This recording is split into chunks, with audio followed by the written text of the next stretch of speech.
अन्तिम समय हेर्नु है त।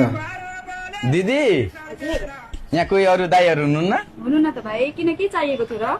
कोही अरू दाईहरू हुनुहुन्छ भने बोलाइदिनु न। म यो किन लजाउनै पर्दैन भन्नु न।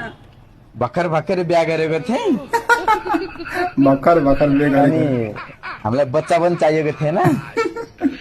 के लाउँछन् नि दिदी, त्यही चाहिएको थियो लाउने कि बुढीलाई खुवाउने? मैले लाउने दिदी। ल यो लाउने, तिमीले लाउने यही हो। अनि दाइले त यो खुब लानुहुन्थ्यो, दाइले त टोपी भन्नुहुन्थ्यो। टोपी नै हो भाइ, यो टोपी लाउने अनि बच्चा बस्दैन। अनि कहाँ लाउने दिदी, तल लाउने कि माथि कहाँ लाउने? लाउने रे? तलतिरै मुनतिरै लाउने हो। कस्तो मान्छे रहेछ। ओहो, कति भयो दिदी? 100 रुपियाँ हो भाइ। ओहो, छैन भाइ, छैन भने छोड्दा अर्को दिन आएर दिने। यस्तो लजाउनु चाहिँ पर्दैन है भाइ। तिमीले लजायो भने बुढी पार्दा के होला घरमा?